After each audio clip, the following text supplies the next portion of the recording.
Ladies and gentlemen, boys and girls, welcome back to Hollywood After Dark. It is Tuesday, July 16th, 2024 is today, the day, the end of the D. A 40-year friendship down in flames because of a dumb joke. We're going to be talking about that and a whole bunch more. It's Hollywood After Dark. Slap the like, tickle your pickle, and let's get on with the fucking show.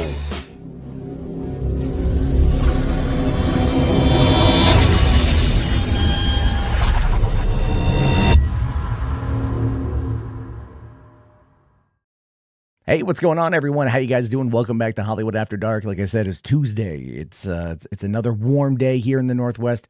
Summertime is upon us. We're getting close to the end of the summer movie season. I mean, obviously, Despicable Me 4, Longlegs doing quite well. Deadpool is really going to kind of send it off. We talked about this a little bit yesterday. We talked about this with the Hall H panel on Thursday, the night that Deadpool comes out. Obviously, here's I forgot to mention this yesterday, my prediction on that, because it is going to be in the evening time on Thursday, is that if it's at the end of the day, they're showing the movie. They're going to surprise everybody in the audience by showing them Deadpool and Wolverine with Ryan Reynolds and Hugh Jackman there. I'm calling it right now. And I say this because it's going to elicit massive buzz coming out of Comic-Con. They're going to be, all the headlines are going to be talking about it. Deadpool and Wolverine screens entirety for audience at San Diego Comic-Con. And I think I'm right. And then I'm also in my brain going, is there a way? Is there a way for me to be able to get myself from Seattle, Washington down next week to San Diego Comic-Con? I never registered for a press pass this year, so there's no way for me to go. That whole thing is remarkably sold out, and there's nothing I can do about it except just, go see it in the air-conditioned movie theater that I've already paid to see it in Thursday afternoon. Sure, it'd be cool to see it at Comic-Con, right? With like 6,500 other people, share in that collective experience. Because I was there in 2010 when the entirety of the Avengers, the first time the cast was assembled together on stage. I was in the room. I was there for Avatar, 22 minutes shown in 2009. I was there for the Twilight stuff, unfortunately. You know what? Not every day's a picnic. Not every day's Christmas at Comic-Con, but that is something that I think a lot of people are going to have a lot of fun with, and I'm very envious to all my friends who are going to be in that room, despite by the time they're watching it, I will already have seen it, but that's not the point. The collective, shared environment. But that's the thing I wanted to talk about first here on the show today.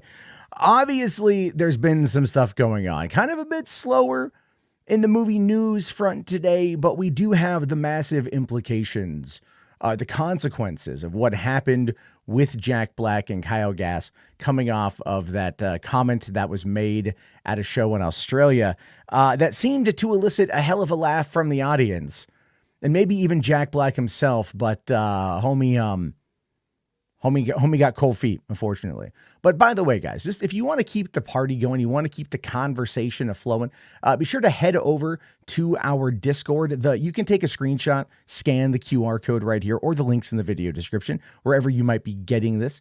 I do eventually need to buy a domain name, and I do need to buy all that stuff and put it all together. But the best way to support the show, outside of just liking it, sharing it with your friends who want, fun, in-depth movie coverage, you also can become a channel member.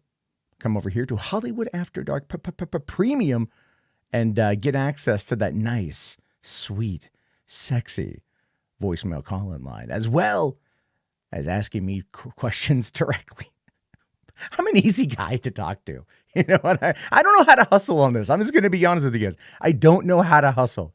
Okay. I feel so bad about it. I look at the internet, I look at like a lot of other content creators, and like what they do and what they say in order to get people to support financially. And I appreciate everyone who does, but it's like, I feel so weird on the hustle. You know what? It's so weird. I'm not I get my skin starts to crawl because I feel like I can never live up to what I promise. And maybe it's just a personal defect that I have, but I do appreciate everybody who watches and comments and everything else. So thank you guys for that. But again, I do have, we got the Podio commentary. That's going to be coming back. I'm going to be recording more episodes tonight. I'm actually realizing that I'm going to start limiting my live streams that I do during the week so I can focus on creating other kind of content. We got patio commentary. We got the random Overlook Hotel podcast where I talk about an overlooked movie that would be kind of fun. And the thing is, like, look, sometimes patio commentary and the Overlooked Hotel are going to end up having the same movie, right? But one's going to be more in depth and one is just going to be more of an overview and like, hey, do you remember this sort of thing? Get excited for it, go see it, and then come back and check it out on that front. I think that's going to be a lot of fun. And that's my shilling. That's my shilling for that right now. But I appreciate everybody. Thank you guys very much. So let's talk about some bad news. Let's get the bad news out. Well, there's more bad news, but we're going to get the other badder news that just came out. Warner Brothers Discovery has announced that it is going to lay off 1,000 or under 1,000 employees, cut max staffers into the single digits. Yeah, because this is exactly what Zazzy, our boy David Zaslav, likes to do. So here's what I can get from my notes here. Warner Brothers Discovery is undergoing significant changes, including a new round of layoffs and calls for strategic restructuring, which is we be broke. Yeah. Okay. The company plans to lay off fewer than, I love how they say this here, fewer than 1,000 employees, primarily in the finance division, which is usually not a good sign. With minimal cuts to the Max streaming service staff. This follows substantial job cuts since 2022 merger with Discovery and Warner Media and continued layoffs throughout 2023. And we've been seeing this for a while. Like, we've been seeing this for a while. We know this. Like, we know that Warner Brothers is not doing well. David Zaslav is horrible for the company. He is an absolute terrible, terrible creative. And we're going to have to wait to see if this gamble on James Gunn and Superman even pays off. I don't know if it will. I'm not trying to be overtly negative on that. Like, okay, let me just a quick aside. Okay, I rag on Superman quite a bit. All right. I have been trying to watch My Adventures with Superman. Okay. I'm a couple episodes in. I've done like 3 episodes. I got to say, I like it a lot. Okay. I do. I like it a lot. I do like the more positive take on it. Okay. But I don't know if the general populace is going to be there. That's all I'm saying. That's all I'm saying. But this also goes a little bit further because what we're finding out now is media analyst Jessica Reif Ehrlich from Bank of America Global Research. This is an article also going around today within Deadline. She is urging Warner Brothers Discovery to explore mergers, asset sales, or spinoffs to enhance shareholder value. She believes the current company structure is ineffective, noting a more than 70% decline in stock since the merger. She suggests that spinning off the streaming service, Max and Warner Brothers studio assets into a standalone company would increase equity value despite potential impacts. She does, however, remain optimistic about Warner Brothers Discovery's assets and balance sheet, but lowered her price target for the stock to $12 due to industry challenges. The stock did see a 6% increase, trading at $7.88. So, I mean, if you happen to be a person who is trying to, like, I don't know, make a bit of a name for yourself in the stock market, I guess, right? Perhaps then the idea there would be to maybe invest a little bit of money, in in this, right? Into Warner Brothers Discovery, inject some cash. If you like, maybe if you like DC, if you want to see more Harry Potter, if you're looking forward to the Dune spinoff series, if you want to see Dune 3, I mean, maybe, you know what, maybe like throw down like $50. I don't know, what would be like 10 shares, like $78 or whatever. Who knows? You might make a return on your investment. It's a more sound investment than crypto. But then again, I'm not the guy to talk to about crypto. I put money into Ripple. So there's that. Now, what we're also finding out today is that Michael Mann has confirmed that he is writing the script for Heat 2, hopes to begin filming the movie at the beginning of 2025. And I'm cautiously optimistic about this. He has confirmed that this will be the next movie. He's been saying this for a while. It's based on the novel Heat 2, co-written by Michael Mann and Meg Gardiner, which was released in August 2022 and then became a number 1 New York Times bestseller. It will serve as both a prequel and a sequel to the original film. And here's basically what the story is, according to them. Events before the first movie set in Chicago in 1988, following the early careers of Neil McCauley, Chris Sherhellis, and Vincent Hanna. Totally butchered that name. And then what happens to the surviving characters after the events of the first film. Adam Driver is rumored to be in it. I mean, look, man, Megaopolis is coming out in a few months. Adam Driver is going to be at the center of that thing. I don't know what's going to happen. I don't know how good it's going to be. I don't know where we're going to go with it. But Adam Driver is going to probably want a win. I mean, Ferrari worked with Michael Mann. Some people liked it. Some people didn't. It didn't really blow anyone's socks off. You know, a lot of people were just like, yeah, but like, why watch this movie when Ford v Ferrari is a much better and more competent and more entertaining film? I mean, that's obviously like, those of us who like Michael Mann are like, look, bro, we want more Heat. We want more Collateral. We want more Miami Vice. Yeah, I'm going to say it. Miami Vice is actually a pretty solid movie, okay? I like the movie. I was just watching bits and pieces of it again the other day. And you know what? Michael Mann needs to do more stuff, okay? Look, these directors are getting old, man. These directors are getting old. These directors are getting up there in years. They're you know, like Ridley Scott's like late 70s, early 80s. Spielberg is late 70s, early 80s. Richard Donner is unfortunately gone. You know, Clint Eastwood is still around in the 90s making movies. And they're not even that great, right? What was that last one he did for HBO or Max or Warner Brothers or whatever it was, where it was just like, it was just a movie that they gave him the money for because he had made like a movie for them that did okay. So that was like the pay for play model that they have in Hollywood. So I don't know. It's like, you know, we want them to make movies, but it's like eventually, you know, it's got to kind of move itself to a bit of a younger crowd, a bit of a younger a group of filmmakers. You know what I'm saying? In fact, actually, we have some good news on something like that today. We are finding out that Chris Stuckmann's Shelby Oaks has now been acquired by Neon, and they will be releasing the movie. They've acquired the rights to it. The film follows a woman who searches for her sister, who becomes a paranormal investigator on YouTube after realizing the imaginary demon from their childhood may be real. I mean, this sounds like Paranormal Activity. If you've ever seen Paranormal Activity, it's like the demon haunts like the sisters. And that's because of the witches when they were children. It's a weird, convoluted plot line.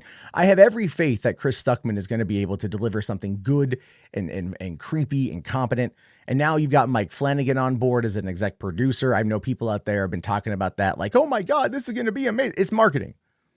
Look, I'll be honest with you guys. The whole thing with Mike Flanagan going on board is that he'll bring his expertise in getting the movie done. Okay.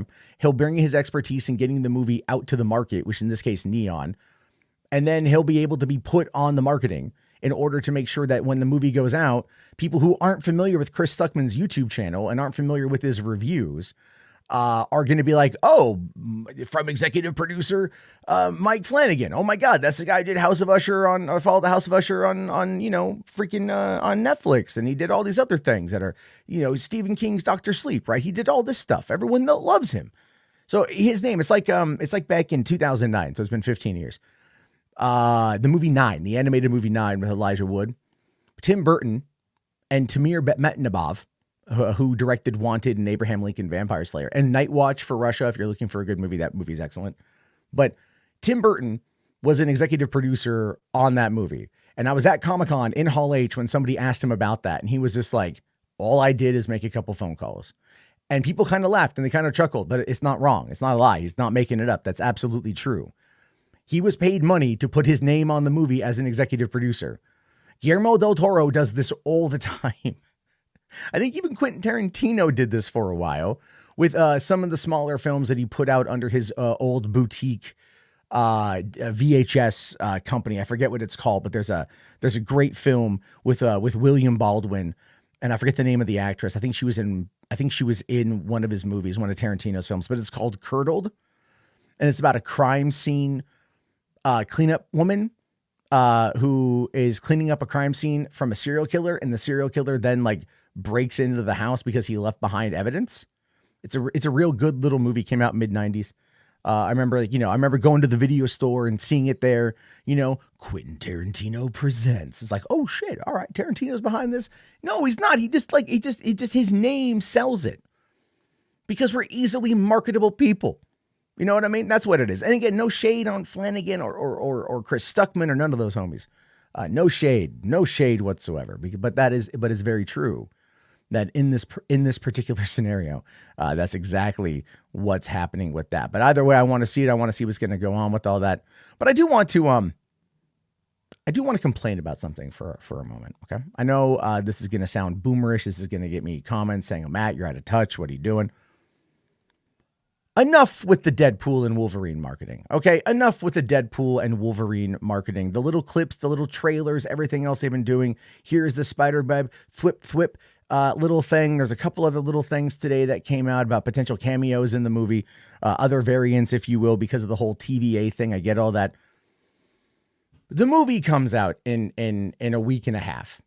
Okay, the movie comes out next week. The movie's on track to earn $150 to $160 million domestic. I think it's going to be higher than that. I am worried that the Disney marketing machine is worried about how much money the movie is going to make. And I'm worried that they are over pushing this movie, oversaturating the market.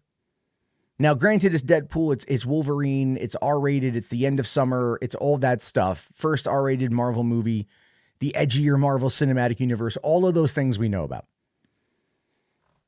But still, we have to be like, can we just like cool it with that, please, guys? Can we just cool it? That would be great. Thank you. You know what I mean? That would just be awesome if we could do that. I would be very happy if we could do that. But it turns out we just can't have nice things, unfortunately. You know what I mean? And that part does suck, because like we should be able to go into these movies and actually like get something new out of it. You know, the marketing. I remember when I was younger and I was really into movie trailers, and I would wait for the great lines from the trailers, the quips, the funny moments to come out in the movie. And if those parts weren't in the movie that we saw, that we were sold on, it almost felt like you were being ripped off. You know what I mean? And then it wasn't until I was older and I realized the filmmaking process is very much one that is all about let's we're going to take alternate cuts and alternate shots, and we're going to add those in there and make it a more concise selling point for the film. But they've done it now where so many times you watch a movie and you can almost pinpoint the whole plot. Act 1, Act 2, Act 3. You watch enough of the trailers, you have enough of the story, and if you watch enough movies, you can absolutely predict what is going to be coming. And that's the biggest problem with Hollywood right now. That has been that way for a long time. And so the audience needs, in my opinion, the audience absolutely needs to be able to go into something and just let themselves fall into it. Understand what you're going to see. Understand who's in the movie. Understand the core concept. Go in and just chill. Because sometimes there's nothing better than just going like, I saw this random movie. It was super good. You know what I mean? And I'm not and I know it's Deadpool and it's hyped up. It's a third movie in 8 years. We're all excited for it. I'm not complaining about the movie. I'm just pointing out that I feel like the marketing for this stuff is so absolutely fundamentally broken in so many ways that it just ends up being this like, oh my God, guys, like, come on. Like, what are you doing to me here? What are you doing to me? It's just, but then again,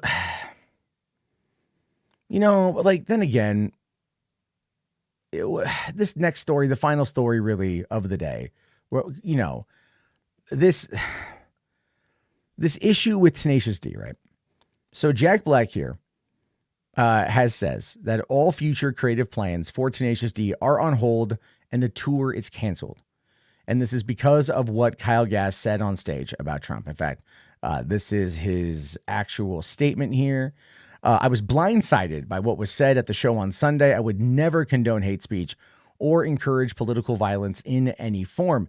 After much reflection, I no longer feel it is appropriate to continue the Tenacious D tour, and all future creative plans are on hold. I am grateful to the fans for the support and understanding. Grateful to the fans for their support and understanding. Motherfucker, the fans were not the people who were upset about this.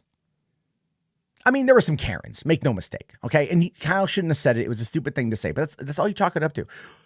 The anti-cancel culture people have been all over this. Cancel Tenacious D, cancel Kyle Glass, cancel all of it. You know, up there with their little keyboards, doing a little keyboarding thing. But let's talk about the reality of what happened here.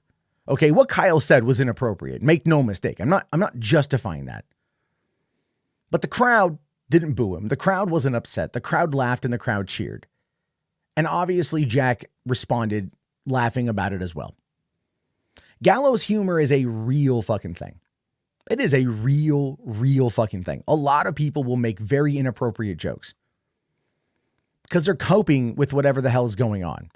Again, in this case, it wasn't appropriate, but it's gallows humor. And we live in an age right now where everyone tiptoes around the concept of humor, especially humor that they're coping with or whatever. They deal with stuff in different ways. And people are just mad about that, right? And again, people are going to be like, but Matt, you said, why don't miss next time? A lot of people have said that. And libs of TikTok has been trying to hunt them down and get them fired from their jobs. That is where we are. Not, hey, guys, maybe don't do that. Maybe think a little bit differently, right? Maybe like that's not a right thing to say. Maybe, you know, the president, former president, current presidential candidate shouldn't be executed in an assassination.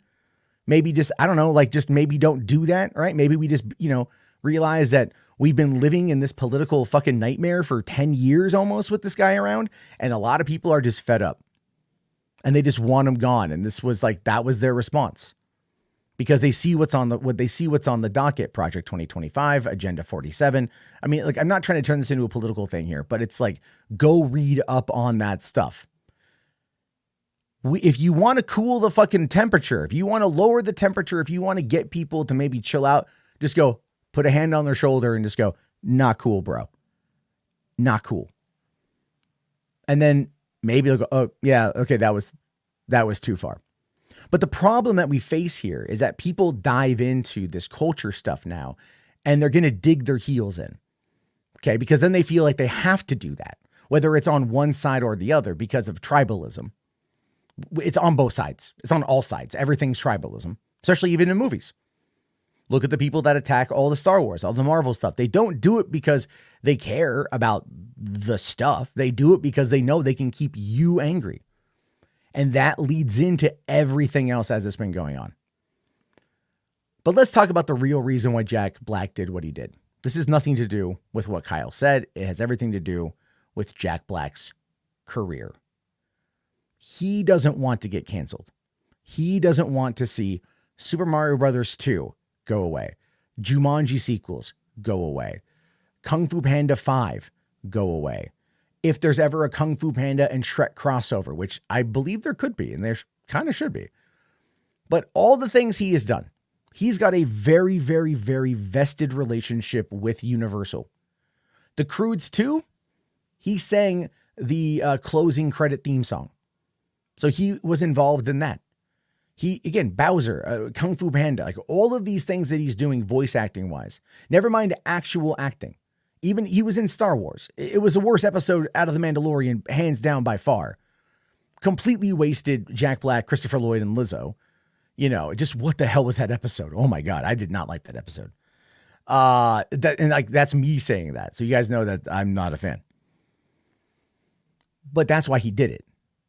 Agents, managers, publicists, everyone is telling him, you have to like back away from this. So he cancels the rest of their Australian and New Zealand tour, and they were going to pick up in the fall in the Midwest area and have more shows in October. But now that's all currently on hold. Does this mean it's the end of the D? I fucking hope not. Every time I've tried to see them in concert, something always gets in the goddamn way. It's one of my bucket list things is to go to a Tenacious D concert. So yeah, I'm not canceling Kyle Gass over this, and I'll be completely honest about it. Like, I think what he said was stupid, but goddamn it, I want to see him perform live. And that's mine. I'm gonna be real. I'll keep it 100, keep it $150, all that shit, right? That's how I feel about it.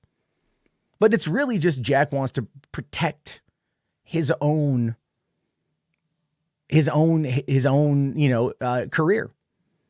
Kyle's always ridden Jack's coattails when it comes to this kind of stuff. All right. Like you'll see Kyle pop up where Jack pops up. Shallow House, School of Rock, a litany of other projects. He's never been the star. Jack Black is always the star. So right now they can put things on hold, and Kyle himself has apologized and taken accountability for it, just to be clear. But right now they can put things on hold and then come back to it probably after the election when things have cooled down. Because if they break up over this, I won't forgive Jack Black. I won't forgive Jack Black if they break up over this. I won't. Because that's throwing your best friend of like 40 effing years down the goddamn drain.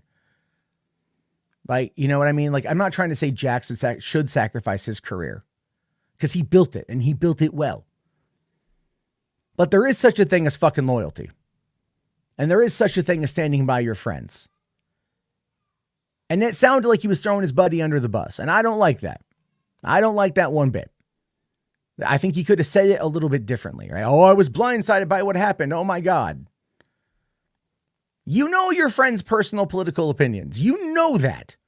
You don't be best friends with a dude for nearly 4 decades, having rock and rolled through since the 90s and before the 90s. Like the first time they were in a movie, they were in Biohazard together. There was another movie I forget that they both appeared in, and everything else in the early 90s. They've been rocking together now, the 90s, the 2000s, 2010s, and the 2020s. 4 consecutive decades. And they're going to throw it all away?